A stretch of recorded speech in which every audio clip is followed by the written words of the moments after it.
Well, welcome to Patong Beach. This is TNT, and well, it's the entrance to the famous Bangla Road, and it's up and going again. Some very sad news to bring to you from Satahip, from the Mountain Bee fire. Also, some of the most famous waterfalls in Thailand are being closed down, and a new check-in system at Suvarnabhumi, and Elvis is back in the building. That's all coming up in today's TNT.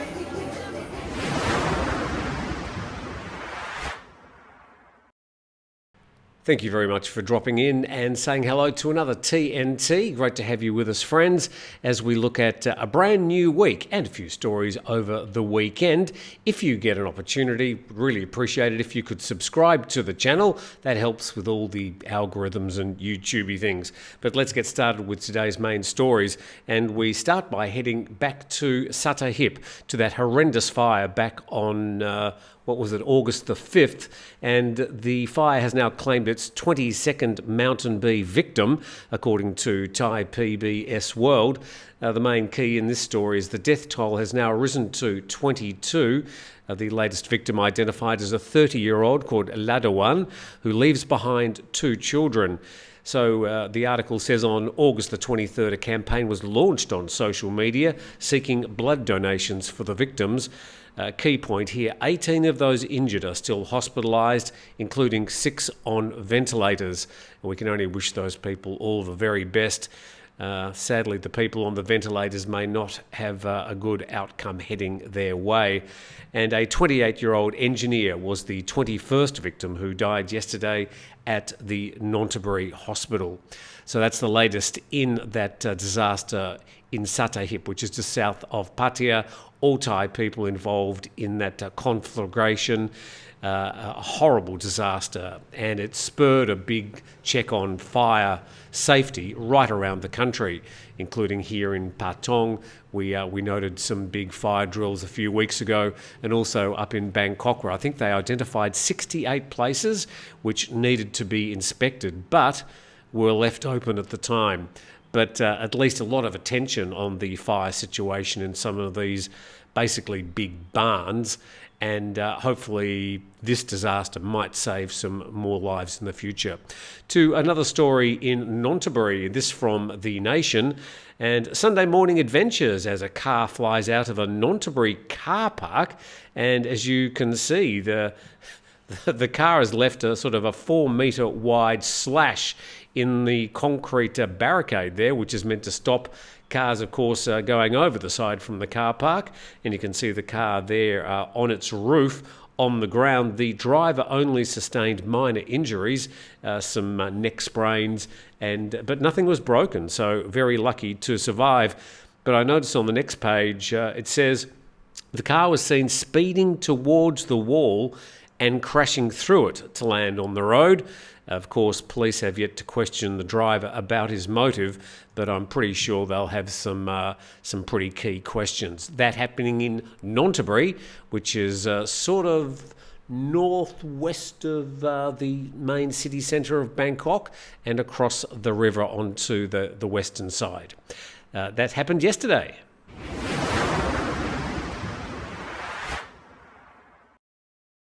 This is the TNT program on Monday, and really good to have you with us as we look around the area for some of the main news stories. Why was I in Patong last night? Well, Elvis was back in the building, and we'll share some of that with you a little bit later on in the show. But floods are still big in the news. All that rain that was up in north and central Thailand a few weeks ago, making its way down the Chao Phraya, and Prawit, the new caretaker Prime Minister, deploys soldiers to help the BMA, that's the Bangkok Metropolitan Authority, build sandbag barriers against possible flooding. And they're setting up sandbag barriers to prevent flooding in the capital as those flooding rains make their way down the Chao Phraya. Some 16,000 sandbags in the public area under the Taksan Bridge in Satorn, and 8 to 10,000 sandbags in the Royal Thai Naval Dockyard in Bangkok Noi district to protect the Thonburi area. And you can see some of those low-lying areas already suffering from a certain amount of flooding, and this will just continue to happen. As we know, Bangkok is slowly, think it's about 2 centimetres a year or something, sinking into the delta mud, and the sea levels are just very slowly rising. So Bangkok has not got a rosy future if you're living very close to the main river, and they're already making plans to try and move some of the main key areas in Bangkok out towards the sort of the northeast direction. So Samut Prakan, north of that particular area, just sort of north of the airport. And speaking of flooding, this story from Thai PBS World, 5 waterfalls in and around Khao Yai closed to tourists until the end of September, and 5 waterfalls in the Khao Yai National Park. And this is where the national park is, if you sort of wanted to know. There's Bangkok, and then you've got Nakhon Ratchasima up in the northeast, which is sort of the gateway to Isan, I think they also call it. And then the arrows pointing to the Khao Yai, and then the arrow pointing to the Khao Yai National Park. So there in the second paragraph is the name of the 5 waterfalls. I'm not even going to try and attempt to read those, but there they are. That's the names of the waterfalls. Apparently all very popular with weekenders, and particularly over the past few weeks, because there have been raging torrents heading down those particular waterways. And most resorts located near creeks in Nakhon Nayok have been inaccessible due to flooded roads. And just good to see the last paragraph there, the Royal Irrigation Department assuring the public that the reservoirs behind the main reservoirs and dams around there are currently at 53% of their capacity and still have a combined ability to absorb another 11 billion cubic metres of water. So whilst we have had some very heavy rains over the past, 3 or 4 weeks, and they're now making their way into the dams, but the dams still, in some cases, most of the key cases, under capacity.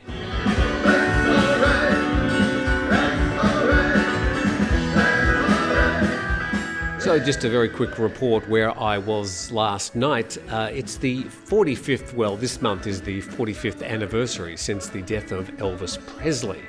Now, why is that a thing in Thailand? Well, pretty much this photo sums it up. This is a photo from 1960 when the King of Rock and Roll met with the Thai King, the two kings meeting there. And Elvis at the time was at the Paramount Studios recording one of his many movies, and met with the King of Thailand, King Bhumibol, and Queen Sirikit. And that photo, of course, in its own way back in the 60s, went viral here in Thailand and became very popular and ended up on a lot of people's walls. And it spurred on a whole industry of Thai impersonators and Thai tribute shows. And 5 of them made their way to Patong last night, to the Naga Pub and Bar in Soi San Sabai, to entertain a crowd of some 70 or 80 people last night, who were all enjoying the renditions from the 5 Elvis impersonators, some of them who literally make a living out of it, doing this 3 or 4 times a week. And they've been doing so for, in some of their cases, a few decades. So Elvis is still in the building as far as Thailand's concerned, and that event last night, by the way, was organised by AJM. So thank you to them for inviting me along. It was a good fun night, and we also got an opportunity to have a quick walk down Bangla Road, because a lot of people are saying, how busy is it? So here you are. This is how busy Phuket's most busy nightlife area, sort of red light zone I suppose you'd call it, how it's going.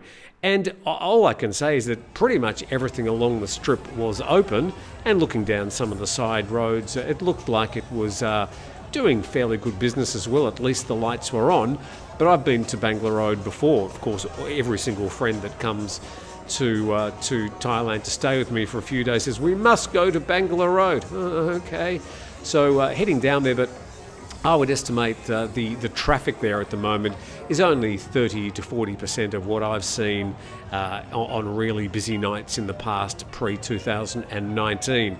So that's Bangla Road in Patong, and certainly a lot of Middle Eastern and Indian tourists I noted there, but quite a smattering of people from around the world all having a good night there, and that video taken around about 11 p.m. last night.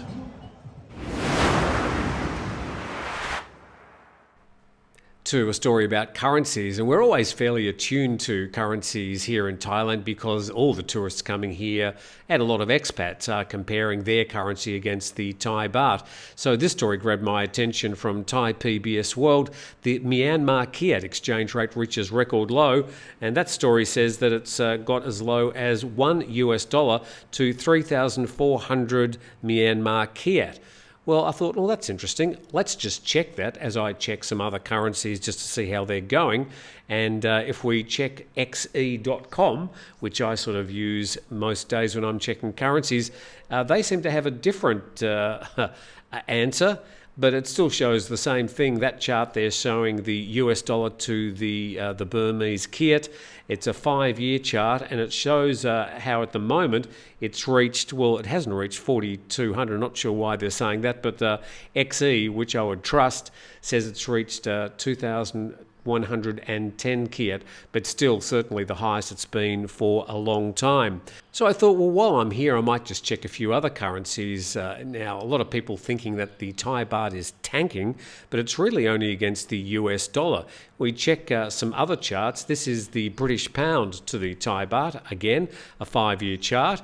And we can see on the, what's your left-hand side there, where it was some 5 years ago and where it is now is basically identical. Back in June 2019, British people were freaking out. They were only getting some 36.9 baht to their pound.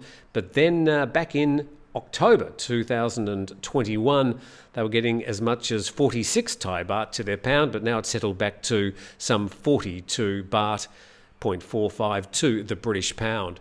So it's not that the Thai baht is just tanking against all currencies. It's really the US dollar has strengthened so much over the past 6 months, and that other currencies are still, well, as you can see in the case of the British pound, pretty much the same as it was 5 years ago.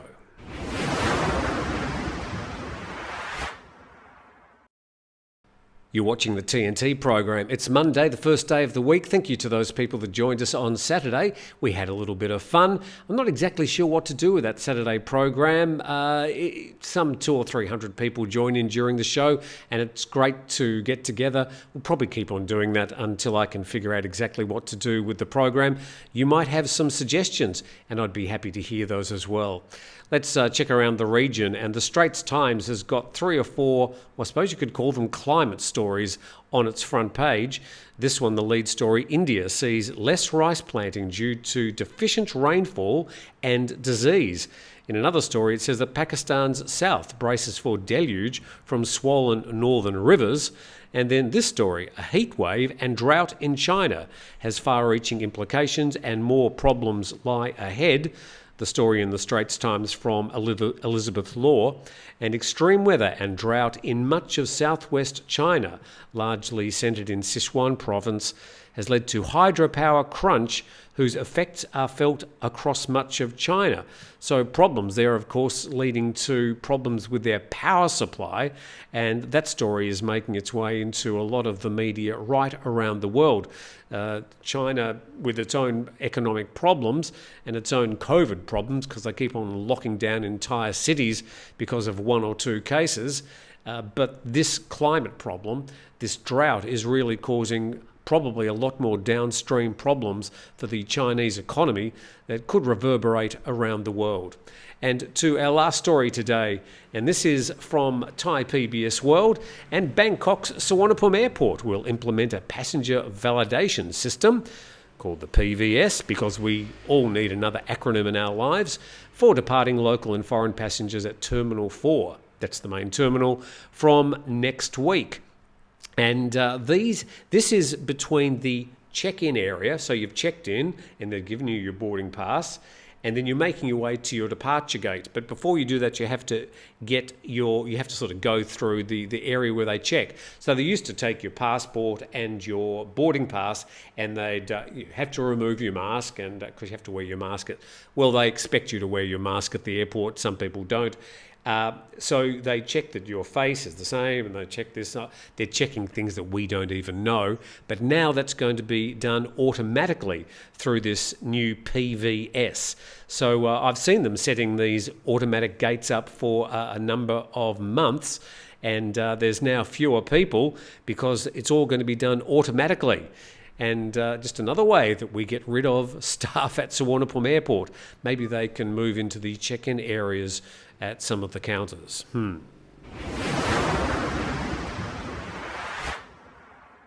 And with that, thank you very much for dropping in on this Monday to find out what's happening around Thailand and the region. Hope you're sort of a bit more up to date. It's been a pleasure having you with us, and we do look forward to seeing you again tomorrow.